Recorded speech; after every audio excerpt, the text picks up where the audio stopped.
हार गया लेकिन खुद से जीत गया।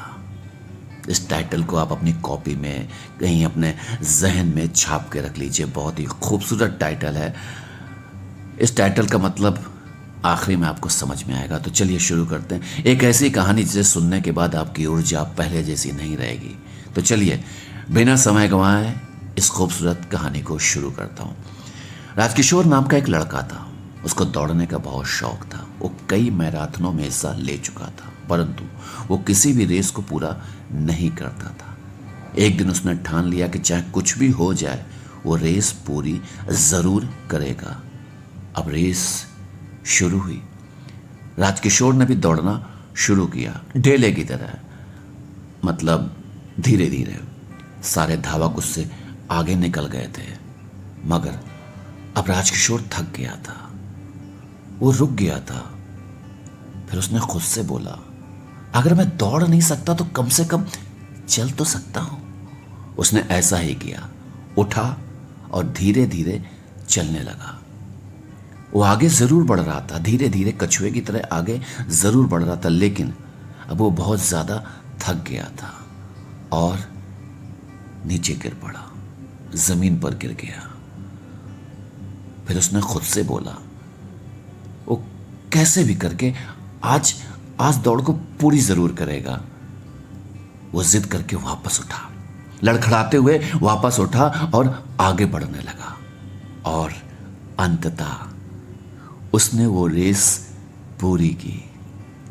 माना कि वो रेस हार चुका था, लेकिन आज उसका आत्मविश्वास चरम सीमा पर था, क्योंकि आज से पहले उसने कभी भी रेस पूरी नहीं की थी। वो थक कर जमीन पर गिरा पड़ा था, क्योंकि उसके पैरों की मांसपेशियों में बहुत खिंचाव आ गया था। लेकिन आज वो बहुत खुश था, क्योंकि आज वो हार कर भी जीत गया था। दोस्तों, हम भी तो इसी तरह गलती करते हैं ना। हमारी लाइफ कभी भी ऐसी परेशानी आ जाती, छोटी मोटी परेशानी हो जाती है, तो हम क्या करते हैं, उस काम को करते नहीं हैं और छोड़ देते हैं। मान लीजिए अगर आप एक स्टूडेंट हैं या एक्टर हैं या डांसर हैं, आप रोज़ प्रैक्टिस करते हैं, आप रियाज करते हैं, स्टडी करते हैं, 5 घंटे रोज़ करते हैं, और अगर किसी दिन आपके पास या किसी भी वजह से परेशानी आ जाती है, आप प्रैक्टिस नहीं कर पाते, पढ़ाई नहीं कर पाते हैं, लेकिन जो आप 5 घंटे करते थे उसकी जगह कम से कम 1 घंटे तो आप कर सकते हैं।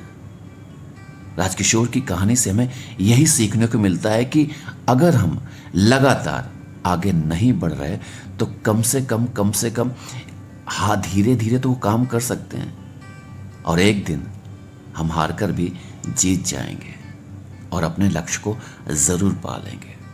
छोटे छोटे कदम बढ़ाते जाओ और आगे बढ़ते जाओ। यही सफलता का असली नियम है। तो दोस्तों, इस कहानी के साथ अभी विदा लेता हूँ। फिर से एक खूबसूरत कहानी के साथ मिलते हैं।